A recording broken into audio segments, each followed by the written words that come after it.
I'm just going to visualize how I want the community to be in the future. I want a place where anyone can come with no experience at all to do the diet properly.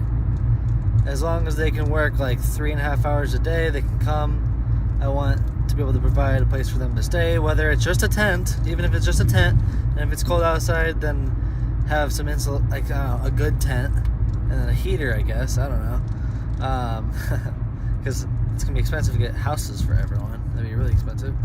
But this is just like the beta test community, I guess. I don't know. Place for people to stay just so they can have some shelter if it's raining, or whatever, if it's cold. And they can work 3.5 hours a day, and they get all the food they want. And, well, at the very beginning, it'd probably be all the dairy and meat they want. So,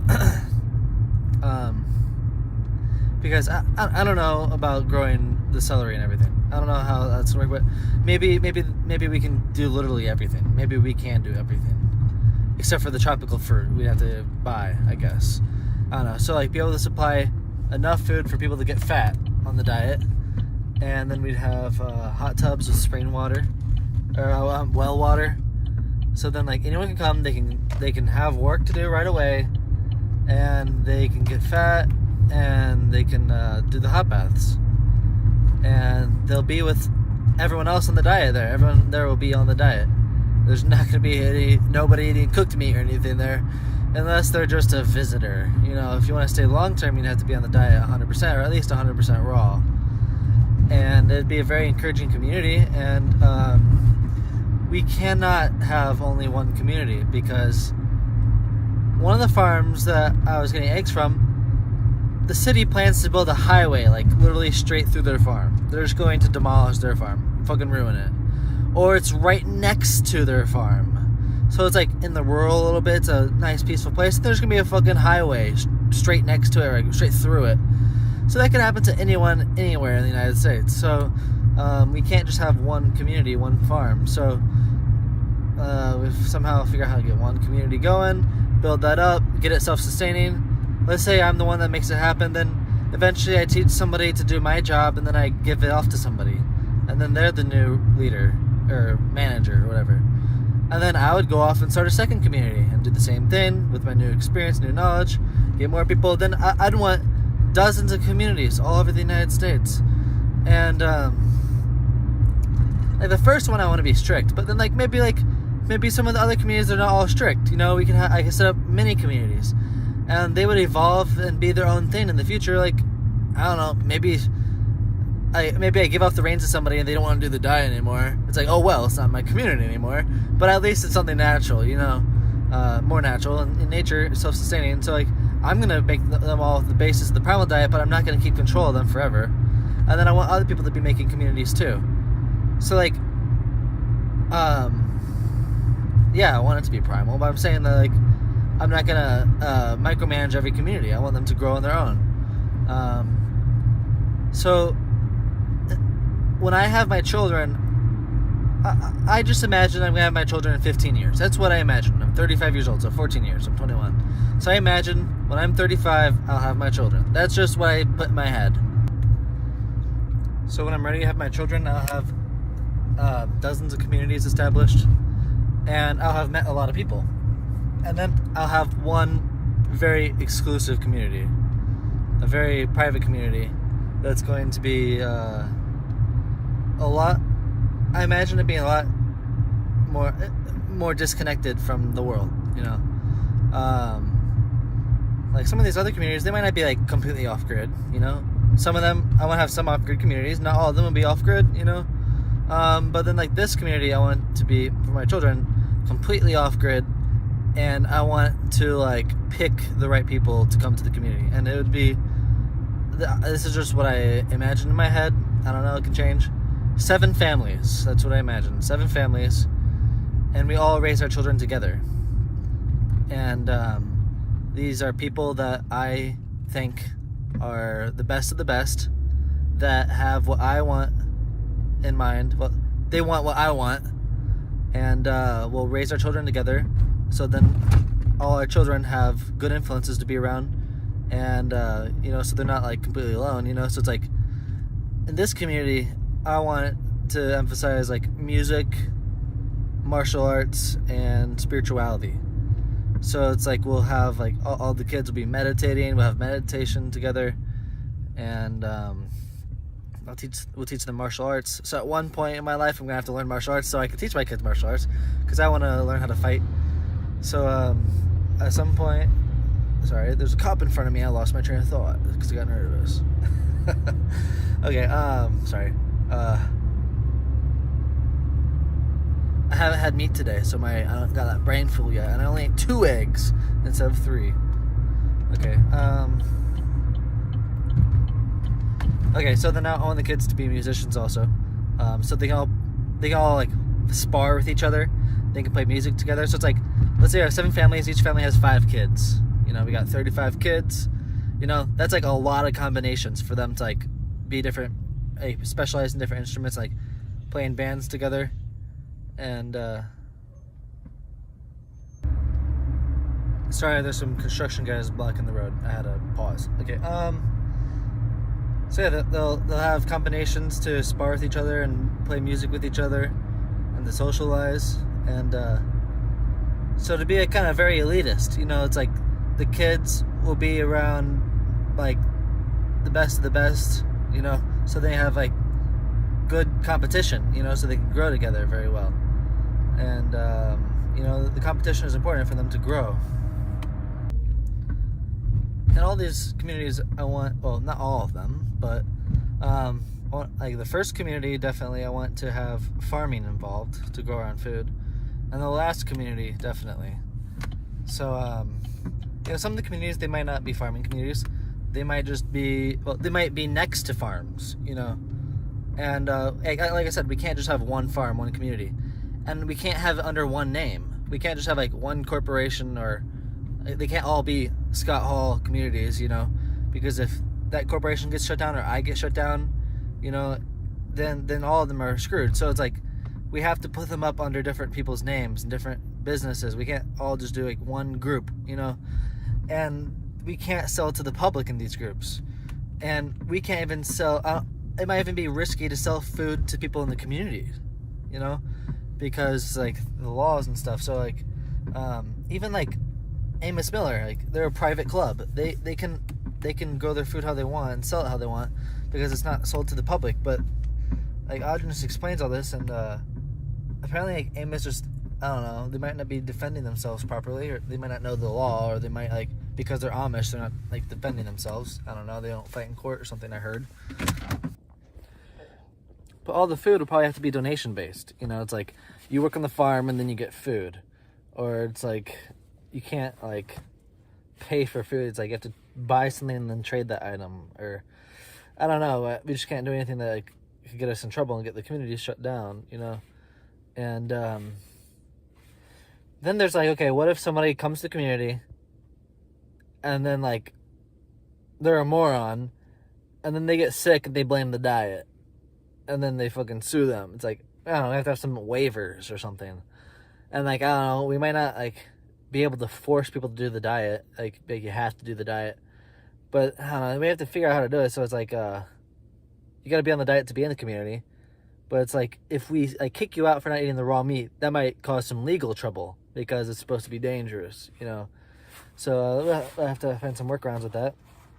But like, yeah, some of the communities will be private, some will be public. Some like you just walk in and visit for the day, or come camping, or like see how it is. Or one community I visited in Arkansas, they had probably 7 to 9 people living there. Excuse me. And they probably had like,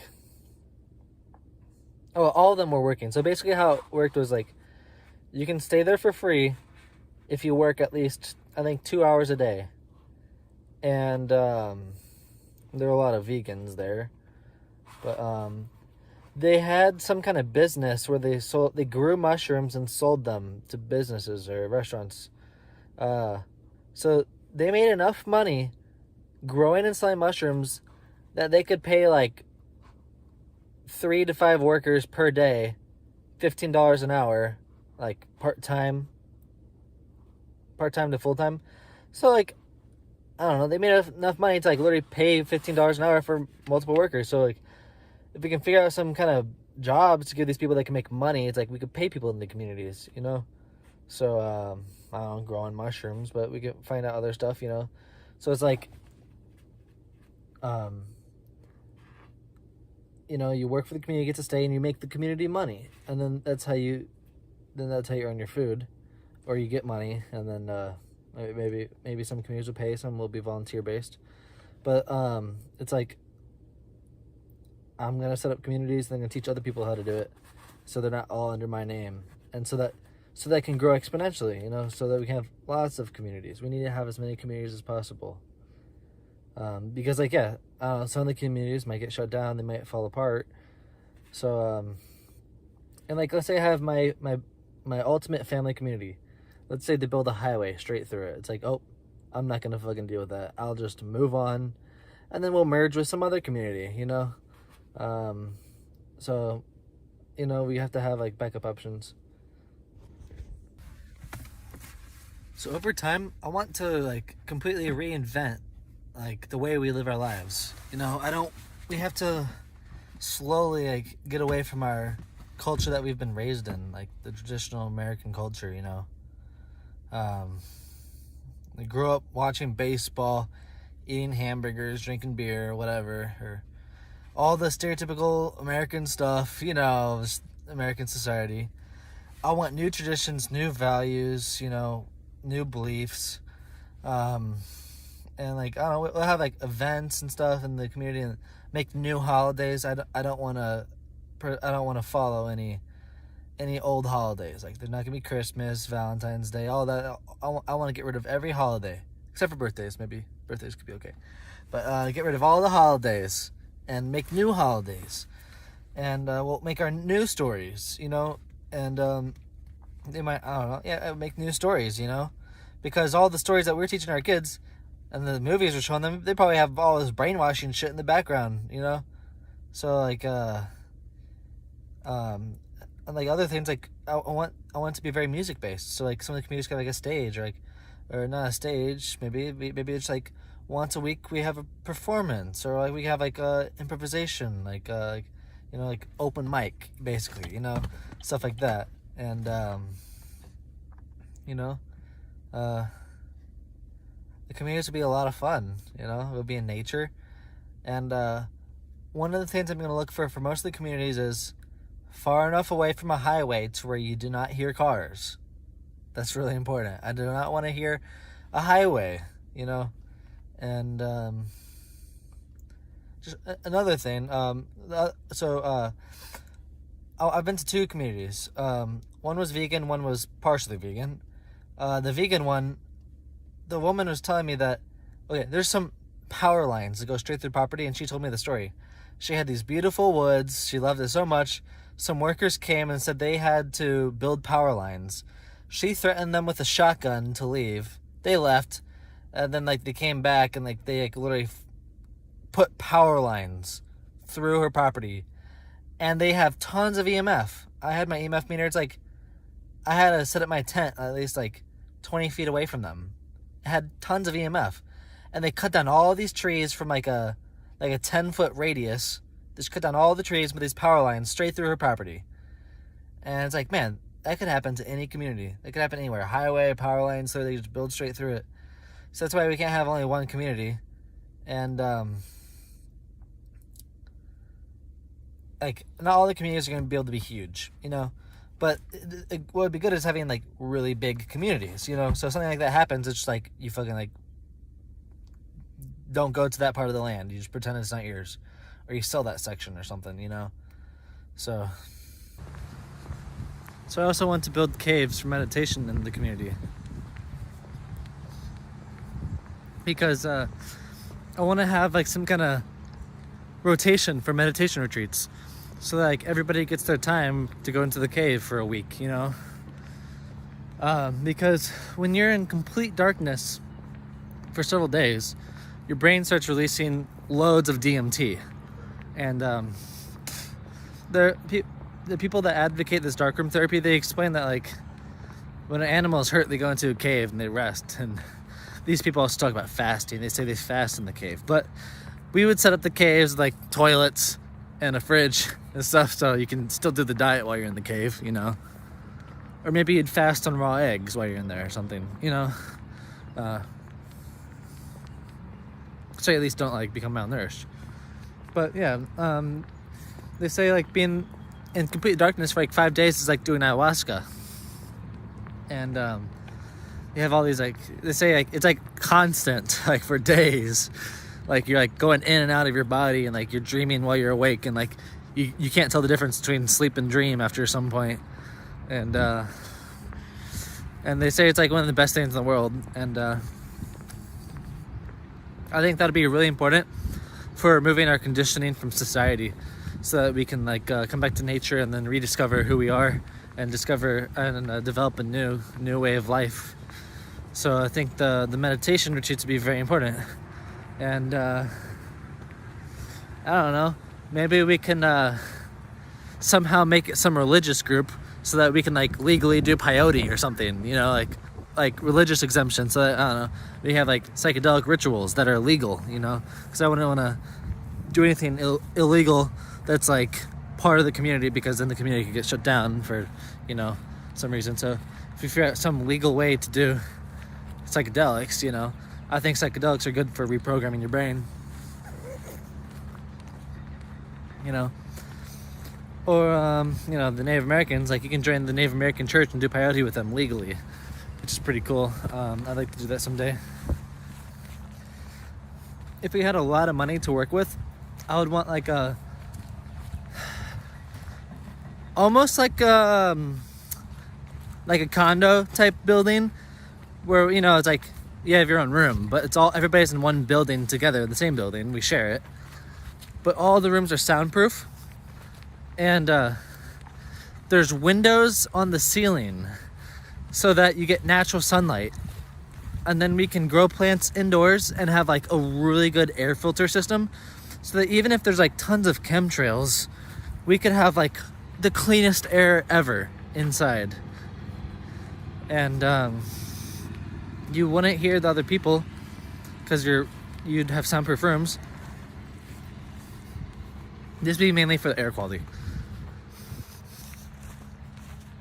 And different communities can specialize in different things. Like we could have like a music-based community, and or like just an idea. It doesn't have to be a community. It could be like a business. It's like, what if you had a business that was in the middle of a polluted city, like a really polluted city, but then you have everything made out of natural material, and you have lots of plants and air filters. So it's like you could be in like Los Angeles, horrible pollution, go inside this building and have like the cleanest air ever.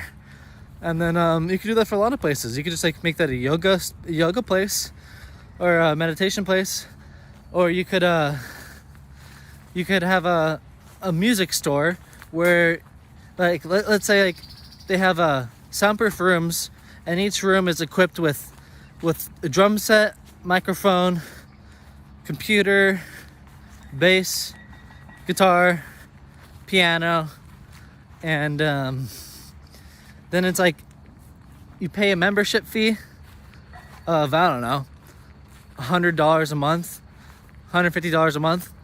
Then like you can rent out those rooms, and like it's like you can use it as much as you want, but then like there's like a schedule, and you have to plan ahead for when you want to use it, or if nobody's using it, they can go in and use it. So it's like, you know, a business with clean air, and they have practice rooms. You can go in and practice whenever you want.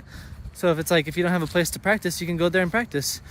And then it's like you can meet other musicians there, and you can like perform with them, and like practice with them, or practice by yourself, and then it'd be a place to meet musicians. Like that's one idea for a business I had. That'd be really nice. Like if there's a place in town and it had clean air, or even let's say just has a normal place, and I could pay $150 a month, and I can go there and play the drums whenever I want, and then meet other people. That'd be awesome, you know. No, maybe it costs more, or maybe you rent by the hour. Maybe it's like $5 per hour you rent in the room. Like I want it to be affordable, because a lot of musicians are young, so I want like young people to be able to come and practice and meet people, you know.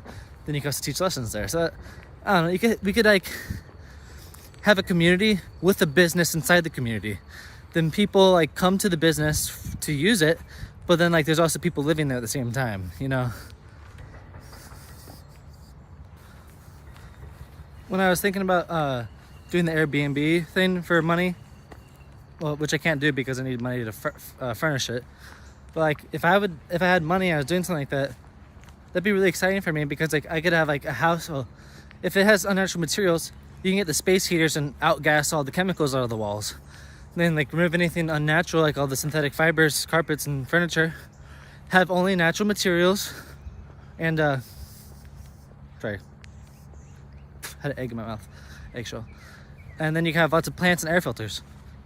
So like you can like rent an Airbnb or even a hotel, and then each room or the whole place has like super clean air. So it's like if people have asthma or allergies, they could come here and get away from it and have like, and just breathe really well, you know. Or if they're chemically sensitive, you know. Or it could be like a meditation place, you know. Come here and then like you can meditate better, you know. And I'm also interested in possibly relocating to Mexico or Latin America in the future, because it's like Latin America doesn't get involved in any wars, you know. Mexico didn't fight in World War I or World War II. It's like they're not involved. They don't really seem to have any enemies except for maybe their neighbors, but I don't think they're gonna nuke each other. And when I lived in Mexico, well, I was only there for 2 months, but everything was like probably like 75% of everything was grown locally.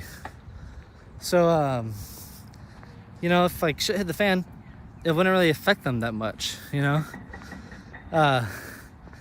They would just have to walk more, you know. Like most people had cars, but like some people would like walk an hour one way. They spend like 2 hours walking a day to their job, you know. Like this one kid, he was like 16, his name was Jose, and every day he'd walk like an hour to the farm in this fucking hot. He'd walk an hour, show up to the farm.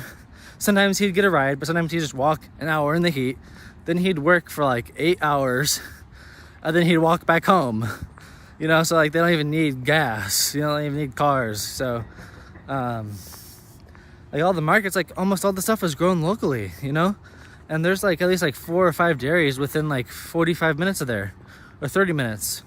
So, like here, it's like almost everything is like. There's barely anything local here, you know. So shit would be horrible here if gas was non-existent, or like $20 a gallon or whatever, $10 a gallon, I don't know. If anything happened, you know, they'd be fucked, you know. What was weird in Mexico is that there was lots of police with assault rifles, and they would be standing on trucks driving around, and I don't know, I think it's for the cartel or something, but I drove there alone. I drove from St. Louis, Missouri to Escuintla, Chiapas, Mexico. It was about a 40-hour drive. It took 5 days. And all my friends and family were so scared. They're like, thought I was gonna get hurt or something. And they're like, oh, the cartel is bad. And then when I got there, he was like, Carlos, the guy I lived with, he's like, did your family worry about the cartel? And then basically said like he made fun of them, saying the Americans are all scared of the cartel when they barely have anything to. They don't like, you know, it's like doesn't matter. It's like, you know, like, you know, maybe some areas are bad, but it's like, you know, there's been no trouble in his town, and it's like way over exaggerated. Because when I went there, it's like, okay, the news and like the conventional wisdom is that Mexico is bad. That probably means it's good. If they're saying the cartel's all bad and scary, then it's like, okay, well, they're probably just doing that to scare us, to make us not go to Mexico, because actually Mexico is great, you know. And yeah, it's harder to do the diet. You don't make as much money. So if you're born in Mexico, it is harder. You know, you can't make as much money. But like if you are American and you have a job outside the country or some sort of business or way to make money online, you know, like then you're fine. It's like your money is worth more in Mexico than the United States. But then like also the other Latin American countries could be good too. But Odysseus didn't want to go to South America because like the Bush family and Bill Gates, they bought a lot of farmland there, so they're really involved there. But he said they're not involved in the Philippines because of all the volcanoes. But the thing is, somebody told me they live in the Philippines, and to travel between the islands, you have to have 2 vaccines. So I don't know, the reason I like the idea of Mexico is like, I can drive home. I don't have to get on a plane or get vaccinated to get on a plane, or like, some people have driven like from America to like South America and back, So with the farming, I've been studying Greg Judy. He's a great guy. I really like his videos. His cows are really fat. Basically the idea is that, well, first, all you need is money for fence and maybe water and hay. That's about it. He says you find land that nobody wants. It doesn't have a fence. It's like, it could have even grown soybeans with chemicals for years, and the soil is horrible. And what he says is you get a really, really, really cheap deal on it, like $10 to $25 per acre per year. And then you get paid to let other people graze their animals on your land, but there's like no grass. So then you feed them hay. So he says like when he started, he'd get paid 50 cents per animal per day. So because his land was so shit, he had to buy the hay. So then he'd have other people's animals there, and then he'd feed them hay. And then as they shit over time, the soil got better because the other people's animals were making his land healthier. And then after like 2 or 3 years, then the soil starts to get healthier. And then by then you probably have money to raise your own animals, to buy your own animals. Then you start raising your own cattle or sheep. He says sheep are better to start with because they make money faster and they're lower maintenance. He says like you can like have a baby and it can have a baby in 1 year. So I think that's what he said. So then it's like after 2 or 3 years, then like your land is doing better, then they can start eating the grass. And then like he had like a field that was like the worst of the worst, like soybean, like chemicals every year. And he says like it's after like 13 years, like his land is like the healthiest, like the best of the best. There's like no residue of the chemicals at all, and all the animals are perfectly healthy, like no signs of disease at all, and they're all super fat. So you can turn over the land, and he says you get like a 5 to 7 year lease at least, or longer. And he says you want a place that has at least 20 to 40 inches of rainfall a year, because you don't have to water, if there's, you don't have to like use your water, because you're gonna run out of water if you're in like a desert,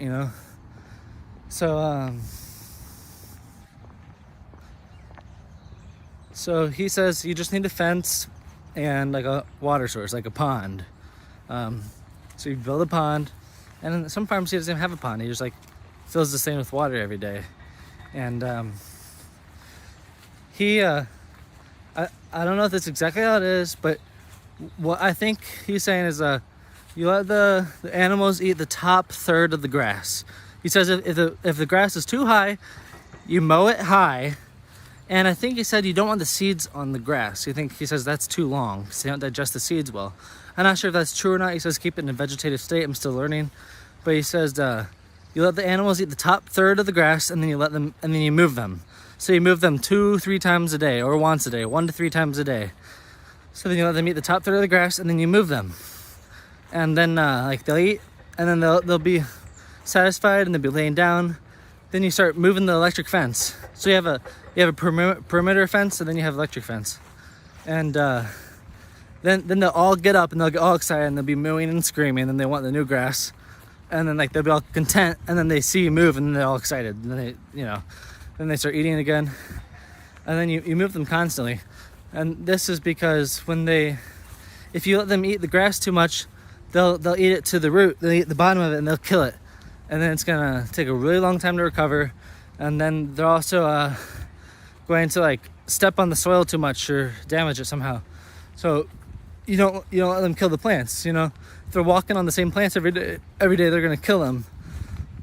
So he says depending on how fast the grass is growing, basically you have, well, he says the worst case scenario, you have 60 rotations before you're back at the same spot, so the grass can recover fully. So they're always getting the best quality grass. And he says, like, if you're feeding your cows grain, you should just sell them, because you do not have to sell them grain at all.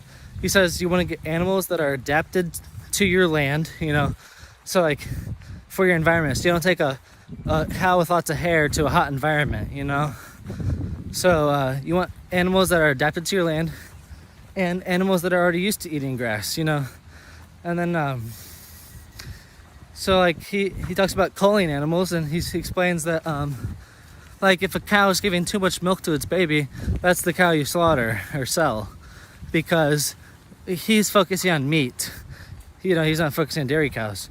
So like he wants the fattest of the fat cow, he wants the fattest cows. So because if they're giving their babies a lot of milk, then they're gonna get skinny. So I know, like, if I had a community right now and I posted on all social media that it's like, hey, you can come to do the diet perfectly with other people on the diet. You have to work 3.5 hours a day. Just to guess, I'd probably have 5 to 10 people willing to come in 1 to 3 months, and stay there like for a long time, like years. Like if there's something like this, I would be there in an instant. I would, like, the second I have enough gas money to get there, I would be on my way. So it's like, a lot of people on the diet are young, and most important of all, the kids won't be vaccinated, and we'll homeschool them. And if possible, I want to try to get out of homeschooling the kids. I don't want the kids to have any education. It's like, teach them math. That's all they need to know. Like, everything in school is useless except for math, basically. And yeah, we'll teach them like how to fucking write. We'll teach them English and math, but not in some like formal system. It's just like we teach them as we feel like it, when it's ready for them to learn. Or like that one kid Diogenes talks about, that one kid who was raised on the diet without any vaccines. He'll pick up a book and teach himself. He learned how to read on his own. He learned all this stuff on his own. Nobody taught him. So like, so like we don't even have to teach the kids, because they'll be so smart if they're raised on the diet, and if they're not fed breast milk, and if they're fed raw milk, because breast milk is shit, because the human is vaccinated and ate cooked food their whole life. Even if you're on the primal diet for 3-5 years, raw milk from a cow is still going to be way better. Yeah, even if the cow has a few vaccines and is fed some grain, it's still going to be way better than 3-5 year primal milk. Because like, yeah, let's say you give a cow 10 vaccines. The cow weighs like 10 times more than a human.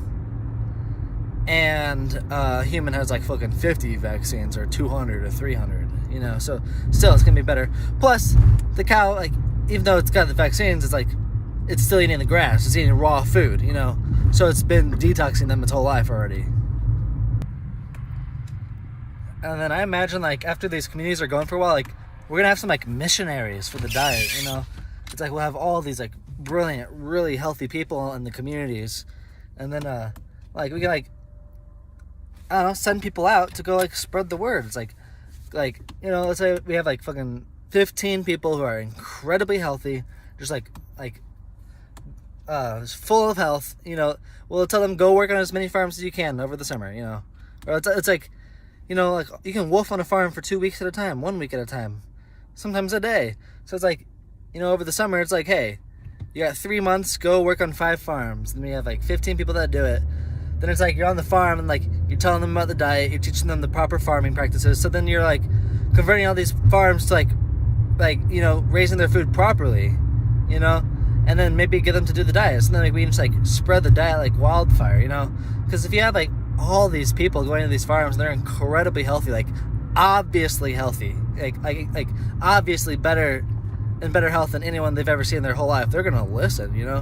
If you want to be like obviously healthier than anyone that somebody's ever met in your entire life, you probably have to be fat and do the 90-minute hot baths for like, I don't know, 3 to 5 years, and then you're good, unless you're extremely diseased, then it'll take longer. But like, if you're doing the long hot baths and you're fat for a long time, you're gonna be so incredibly healthy. And like, I don't want to be the leader of this. I don't want anybody to be the leader of this. It's all for Augenesis. And Augenesis isn't here. So it's like all based on Augenesis. And then also like healthy spiritual lifestyles.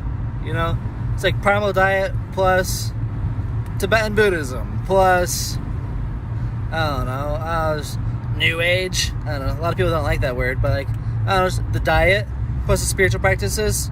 Throw in some music and martial arts in there, So, yeah, it might sound New Age, but whatever. Fuck you.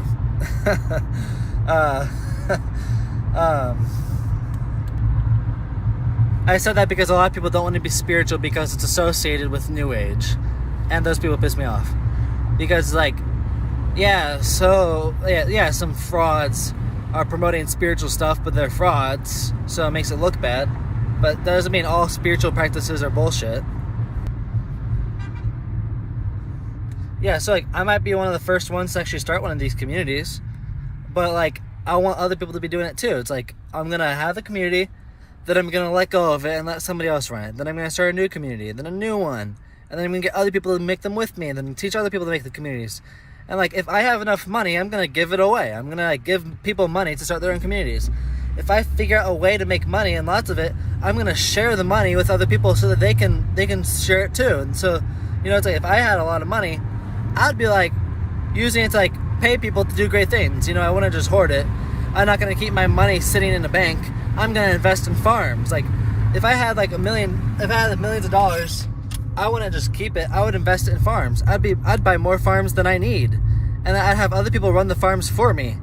Basically give them the farms, but have some rules like, hey, you can have this farm, but if I ever need it, I can come back and have it. And then I wouldn't kick them out. Just like, I'd squeeze myself into the farm. So if I had extra money, I'd be starting farms, having other people work on them for me, get them self-sustaining. They'd basically be their farm, except for I own it. And I let them stay there as long as they're doing everything properly. And then I can come there if I need to. So I have a bunch of backup options. And, like, let's say I go bankrupt. Then all my properties are fucking taken. I would want to set it up in a way to where, like, figure out somebody to do it where I literally give somebody the farm. Like, just give them all the farm. But have some rule in there where I'm like, I don't know, some kind of partial owner. So if I go bankrupt, they can't sell my property to pay for the bankruptcy or whatever if I get sued, So that's technically not mine, but I always have a place in the farm, So I have some security.